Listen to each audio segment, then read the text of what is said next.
नजर आ रहा है?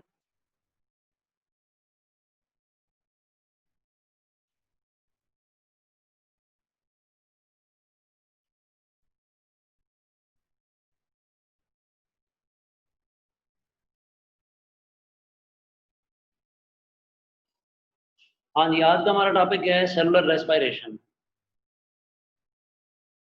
और सेलुलर रेस्पिरेशन जो है, this is exactly opposite to photosynthesis.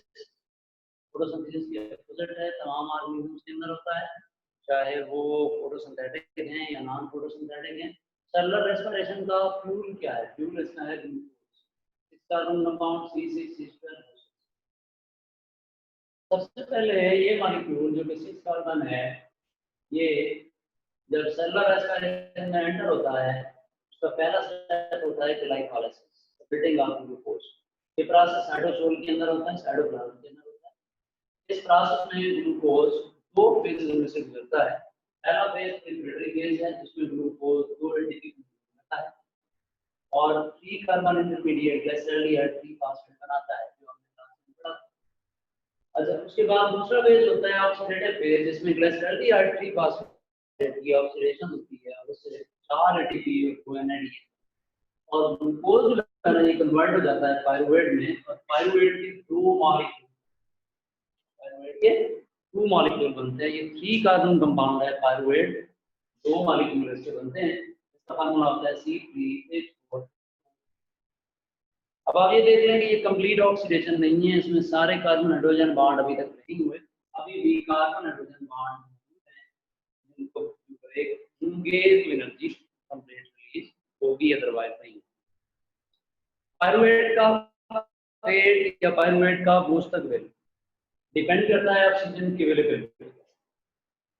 अगर ऑक्सीजन अवेलेबल नहीं है, E out O2 का मतलब विदाउट O2, अगर ऑक्सीजन अवेलेबल नहीं है, आगे पाइरुवेट एंटर हो जाएगा एनारोबिक रेस्पिरेशन में, या एनारोबिक रेस्पिरेशन का अदर नेम होता है fermentation. Anaerobic breakdown of glucose is also called as fermentation.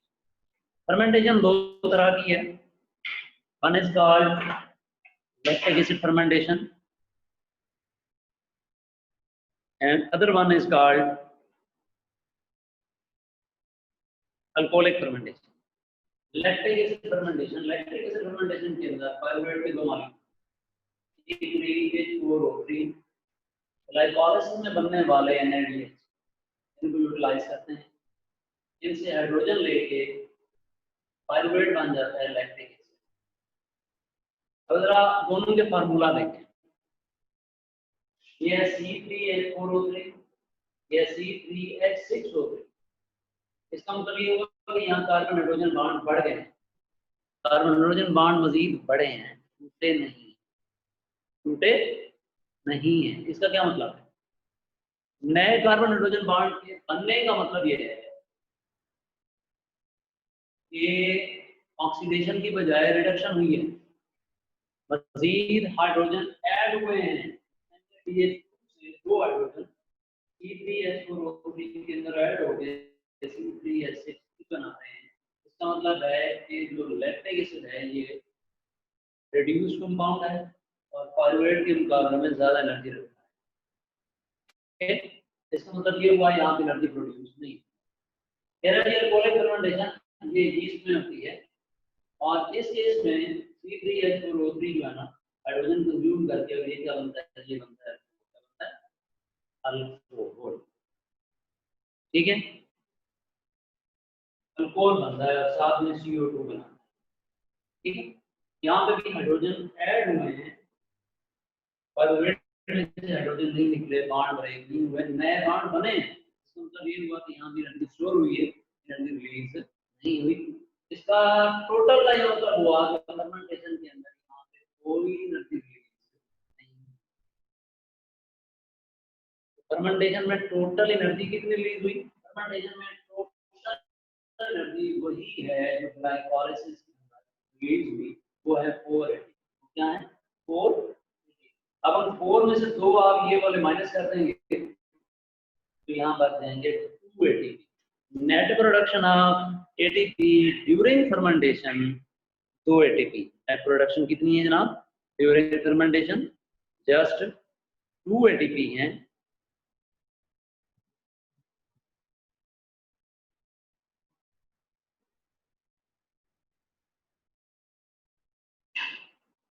Fermentation में net production of ATP 2 ATP है और टोटल हम कहेंगे जी 4 एटीपी है। टोटल हम क्या कहेंगे 4 एटीपी। उसके बाद आ जाएंगे एरोबिक पे। आवाज कट रही है, क्या किया जाए?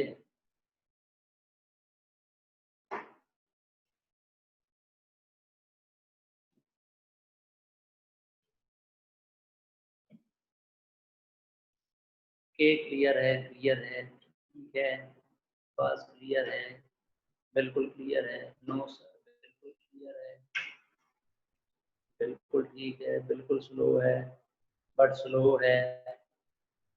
चलें, मैं अब क्या कर सकता हूँ, नेटवर्क है। लैक्टिक LACTH नहीं था।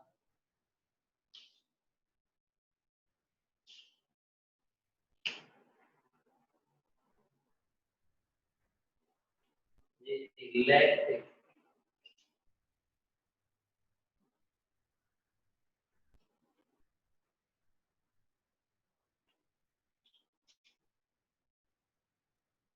चलें, aerobic respiration.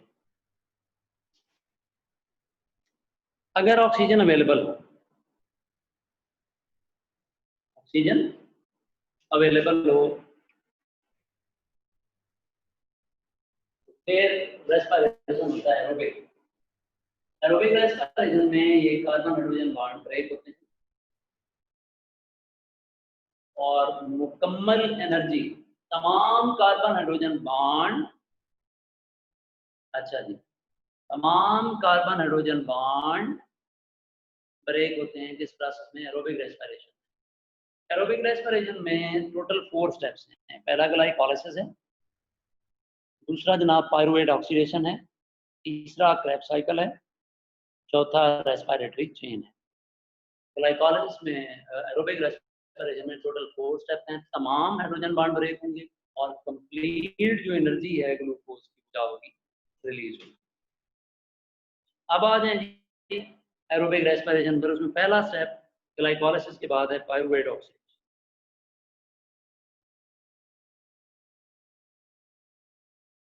Pyruvate oxidation, pyruvate oxidation कहाँ पे होती है जनाब? Pyruvate oxidation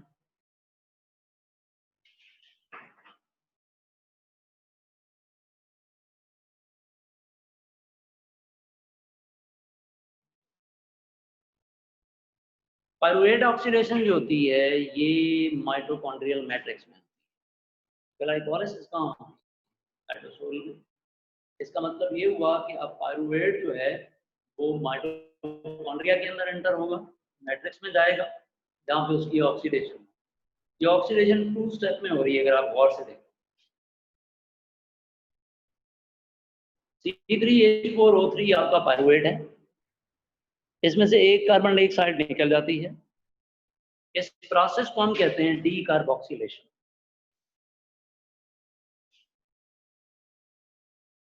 D carboxylation.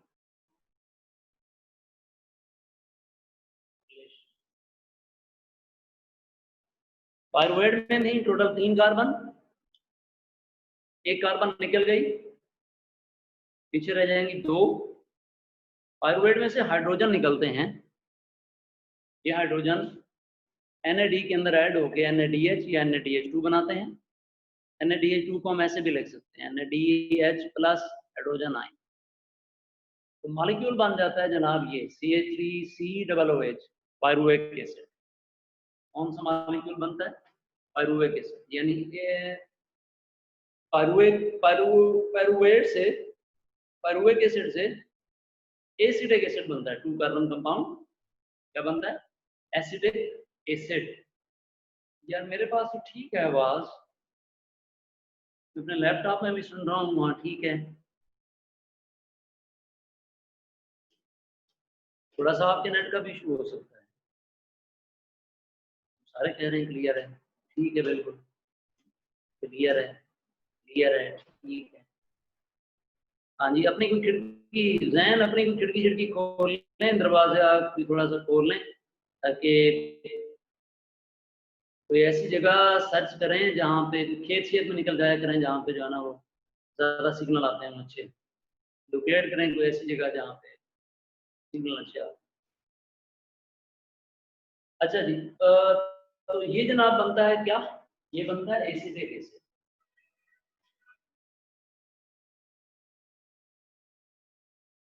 Acetic acid.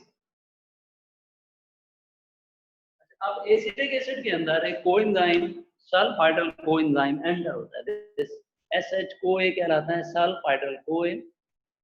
यहाँ एक वाटर मॉलिक्यूल यूज होता है, SH-CoA जब एंटर होता है तो इसका हाइड्रोजन और इस OH का हाइड्रोजन रिएक्ट करते हैं, OH और हाइड्रोजन रिएक्ट करते हैं तो ये वाटर बन जाता है। ये बन जाता है पीछे CH3 C double bond O SOA, इसे हम कहते हैं एसिटाइल CoA। ये जो एसिटाइल CoA है, इसका अदर नेम होता है एक्टिव एसीटेट। अदर नेम क्या होता है इसका? Active acetate. ठीक है। अब एक्टिव एसीटेट या एसिटाइल CoA एंटर होते हैं क्रेब्स साइकिल। इसमें एंटर होते हैं ये क्रेब्स साइकिल में।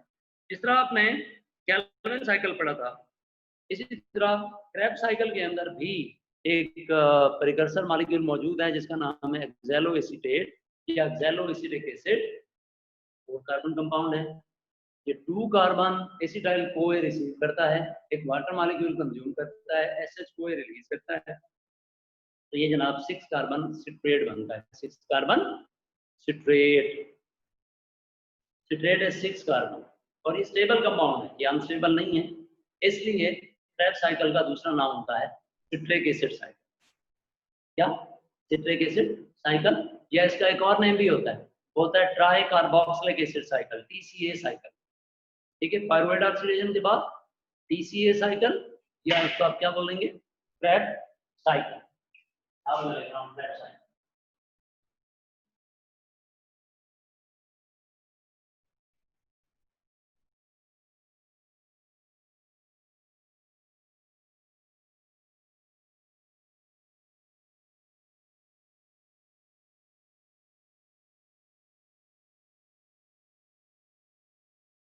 Krebs cycle.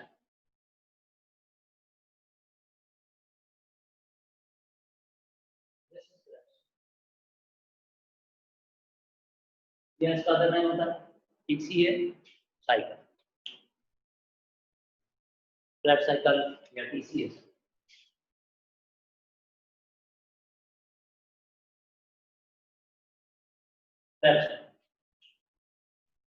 Citrate stable compound बनता है। सिट्रेट थोड़ी देर के बाद अपने आइसोमर में कन्वर्ट होता है जिसका नाम है isocitrate. This is isocitrate 6 carbon. अब यहां से मजीद ऑक्सीडेशन होती है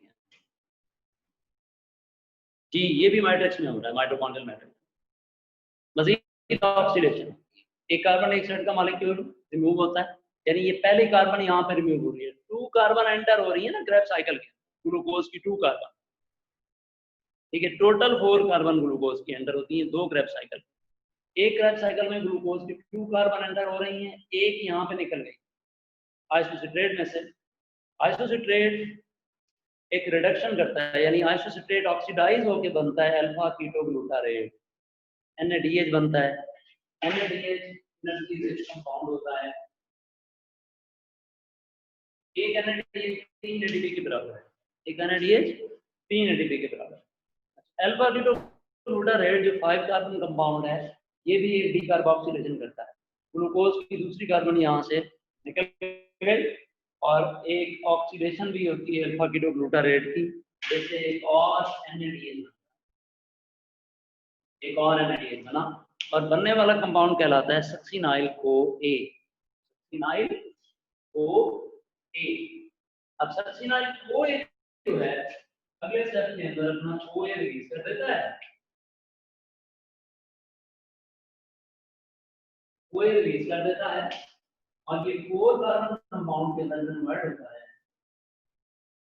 इसका नाम है सक्सीनेट। इसका नाम क्या है? सक्सीनेट,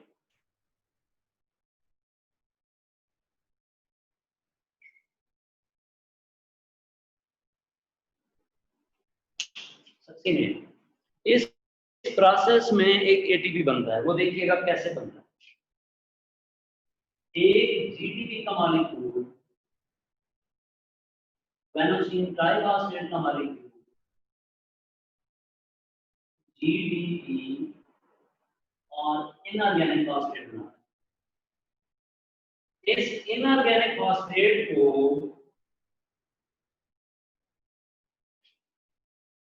एक एडीपी यूज करता है,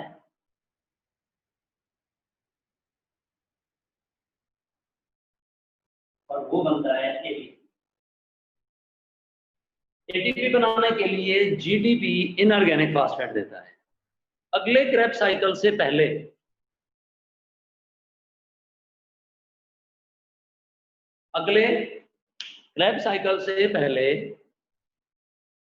जीडीपी फिर से जीटीपी बन जाता है।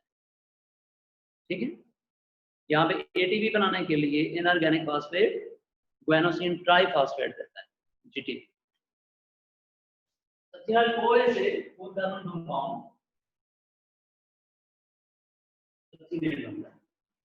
सक्सीनेट से आगे बनता है फ्यूमारेट,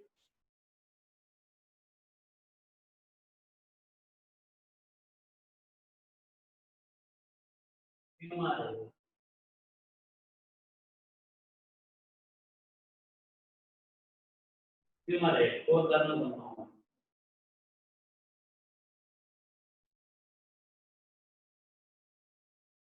फ्यूमारेट। तो ये कैसे बनता है? यहाँ सक्सीनेट की ऑक्सीडेशन होती है। ये सक्सीनेट की ऑक्सीडेशन कैसे होती है? यहाँ एफएडी सक्सीनेट की ऑक्सीडेशन करता है और ये FADH2 में कन्वर्ट हो जाता है, FADH2 में। अच्छा, ये वही रिएक्शन है जो आपने इनहिबिटर वाले चैप्टर के अंदर, एंजाइम वाले चैप्टर में पढ़ा, इनहिबिटर में, कंपैरेटिव इनहिबिटर में, जहाँ हमने पढ़ा था कि सक्सीनिक एसिड फ्यूमेरिक एसिड में कन्वर्ट होता है। ये वही केमिकल रिएक्शन है। यहाँ पे एंजाइम था succinic dehydrogenase, if you remember, succinic dehydrogenase. वो क्या करता है? सक्सीनेज में से 2 हाइड्रोजन निकाल के अपने कोएंजाइम FAD में ऐड करता है और खुद को कन्वर्ट कर लेता है, और इसको कन्वर्ट कर देता है फ्यूमारेट में। FAD कन्वर्ट हो जाता है FADH2 में। FADH2 भी एक एनर्जी है। FADH2 क्या है? ये भी एनर्जी है जो 2 ATP के बराबर है। उसके बाद फ्यूमारेट जो है ना, वाटर मॉलिक्यूल कंज्यूम करता है और ये बन जाता है मैलेट। क्या बन जाता है? मैलेट और कार्बन। ये कैसे होता है? ये वाटर मॉलिक्यूल कंज्यूम करता है, वाटर मॉलिक्यूल, मैलेट और कार्बन या मैलिक एसिड, इसका नेम मैलिक एसिड भी। मैलेट जो है ना, फिर एक मैलेट की ऑक्सीडेशन होती है, हाइड्रोजन देता है, तो इसने हाइड्रोजन वाटर की फॉर्म में ली है ना, ये हाइड्रोजन फिर एक NAD को देता है और उसे कन्वर्ट करता है NADH2 में, और ये एक और ऑक्सीडेशन होती है जो एक्सेलोएसिटेट की रीजनरेशन में इस्तेमाल होती है।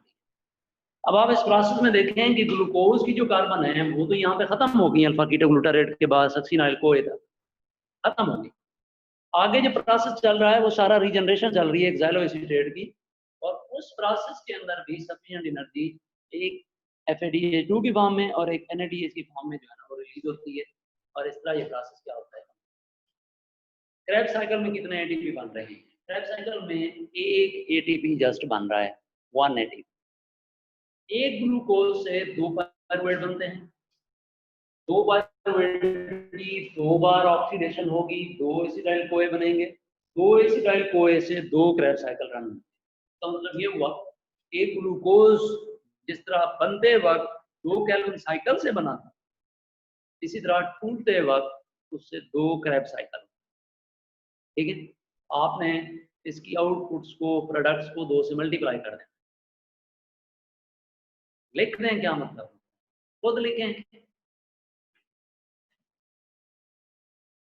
एक ग्लूकोज से 2 क्रेब साइकिल होते हैं, सिंपल सी बात है। कहाँ लिखूं, मेरे पास जगह नहीं है बोर्ड के ऊपर। अच्छा जी, अब आप 2 से मल्टीप्लाई करेंगे इसकी प्रोडक्ट्स को, मतलब NADH एक क्रेब साइकिल में 1, 2 और 3 बने हैं, 3 को 2 से मल्टीप्लाई करें 6 NADH, 1 NADH से 3 ADP, 6 NADH से 18 ADP। ATP एक बना है, 2 से मल्टीप्लाई करें, इसका मतलब है 2 ATP। एक FADH2 बना है, इसको भी 2 से मल्टीप्लाई करें, 4 ATP। ठीक है, ये जनाब आउटपुट होंगी किसकी, क्रेब साइकिल। अब हम आगे चलते हैं। आगे हमारा टॉपिक जो है ना वो है रेस्पिरेटरी चेन।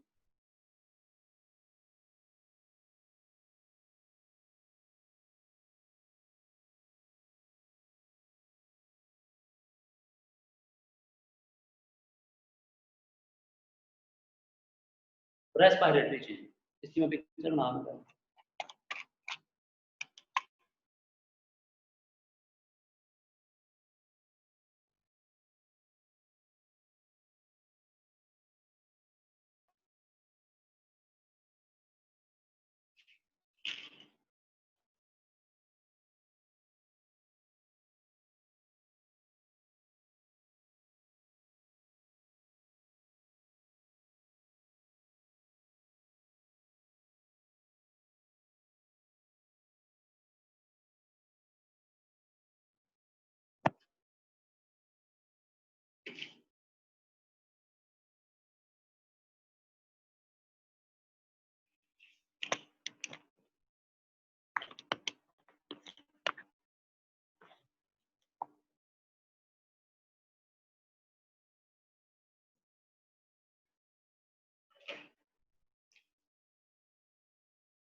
रेस्पिरेटरी चेन या electron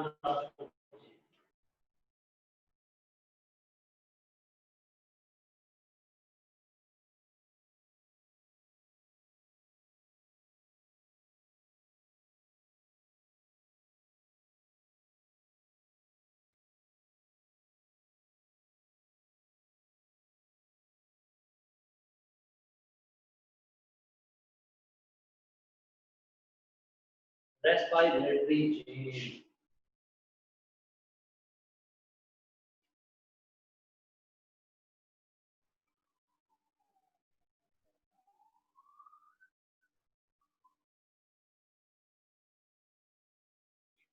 respiratory chain,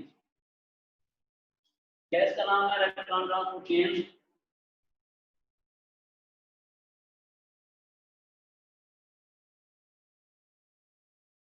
electron transport chain ETC। Gas का एक और नेम होता है, इसमें होती है ऑक्सीडेटिव फास्फोराइलेशन। क्या होती है इस प्रोसेस में? इस प्रोसेस में होती है oxidative phosphorylation.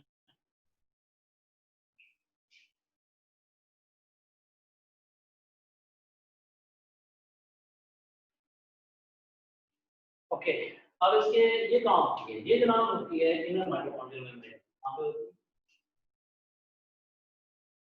Inner mitochondrial membrane. Inner mitochondrial membrane में कहाँ होती है? इसमें होती है ये क्रिस्टल। और क्रिस्टल कहाँ होती है?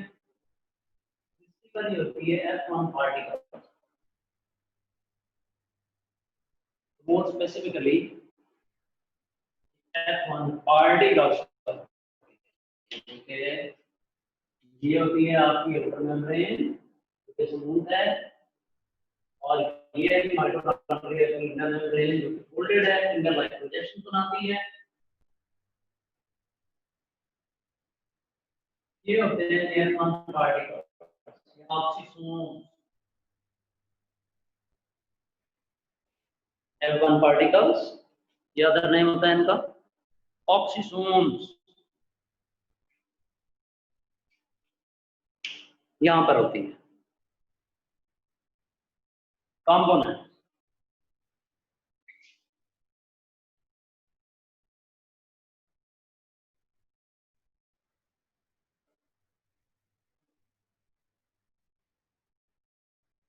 कंपोनेंट्स क्या हैं ये? कंपोनेंट्स हैं, एक कोएंजाइम है जिसका नाम है कोएंजाइम, साइटोक्रोम एंजाइम्स हैं,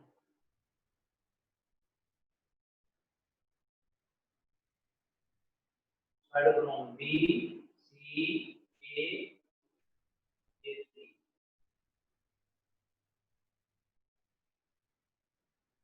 और molecular oxygen.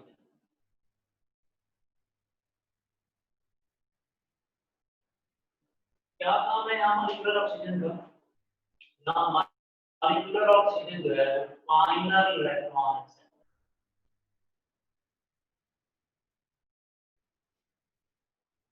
Final electron acceptor है।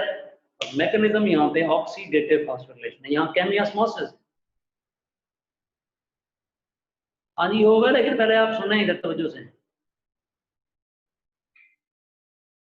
जी, प्रोसेस कैसे होता है?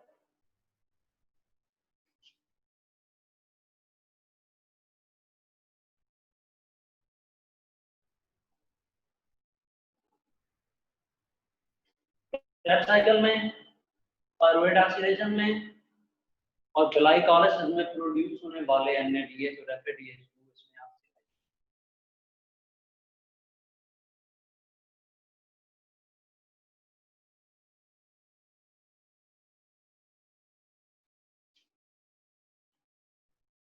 NADH is of coenzyme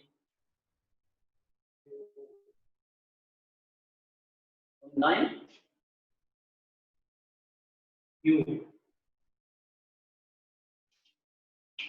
coenzyme Q जो है ना, इसको ऑक्सीडाइज करता है। कैसे ऑक्सीडाइज होता है ये देखिए आप।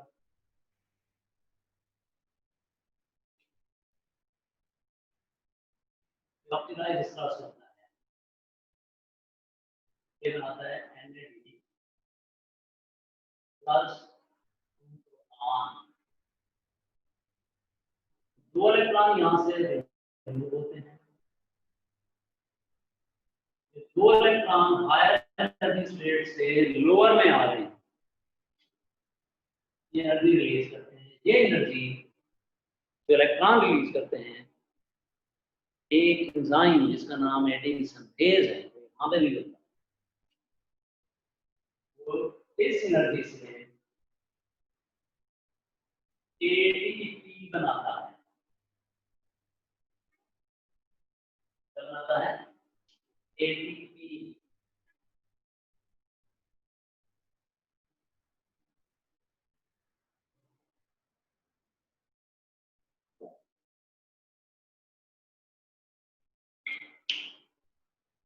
ये कलर हो गया,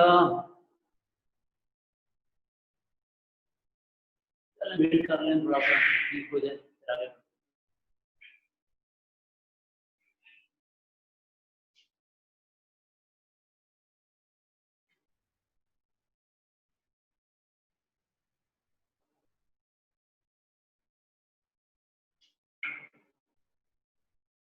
हाँ जी, साफ हो गया, क्लियर हो गया,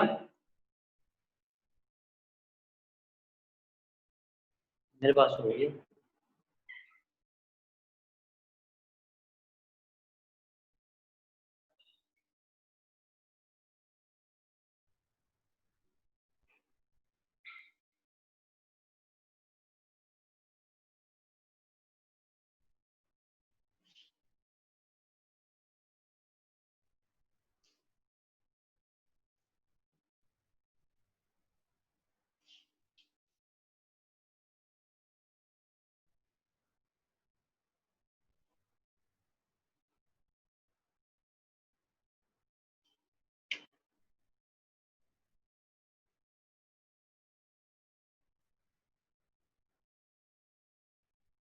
हुआ कि नहीं?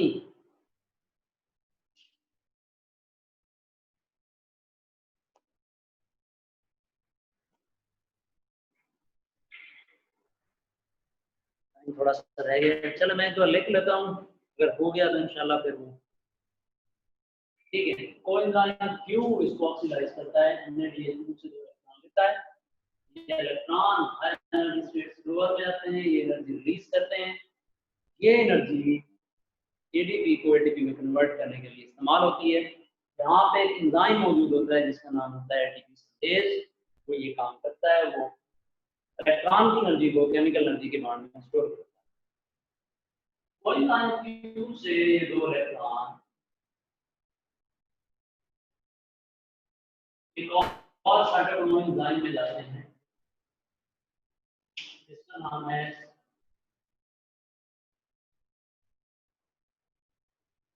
Cytochrome B. साइटोक्रोम बी से ये साइटोक्रोम सी में जाते हैं।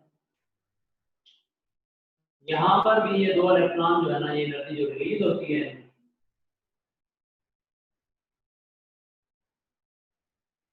एटीपी को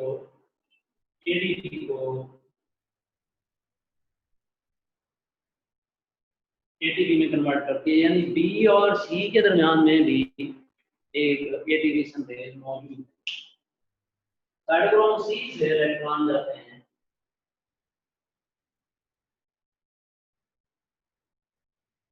साइटोक्रोम ए में, और ए से जाते हैं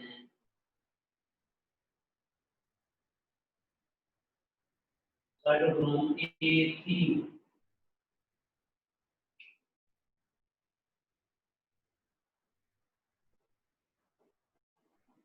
A3 से ये जाते हैं फाइनली मॉलिक्यूलर ऑक्सीजन में, जहां पे ये दो प्रोटॉन यहाँ पे पैदा हुए, ये भी इसके साथ रिएक्ट करते हैं और टर्मिनल ऑक्सीडेशन में वाटर बनता है। टर्मिनल ऑक्सीडेशन में, फाइनल ऑक्सीडेशन में वाटर बनता है। दो इलेक्ट्रॉन की एनर्जी एटीपी सिंथेज एटीपी में कन्वर्ट करता है। एटीपी सिंथेज एटीपी में कन्वर्ट कर देता है। अब एक NADH2 की ऑक्सीडेशन से यहाँ पे एक, दो, तीन एटीपी बनते हैं, जबकि जब एक NADH2 ऑक्सीडाइज होता है, एक NADH2 जब ऑक्सीडाइज होता है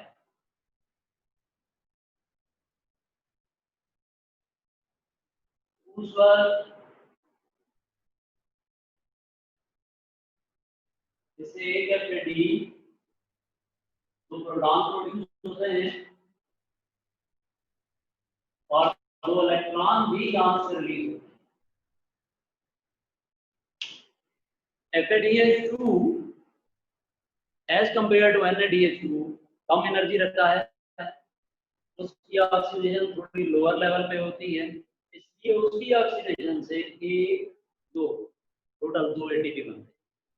इस तरह FADH2 की ऑक्सीडेशन से दो एटीपी बनते हैं और NADH2 की ऑक्सीडेशन से तीन एटीपी बनते हैं। अब मरना आता है कि एक ग्लूकोज की एनर्जी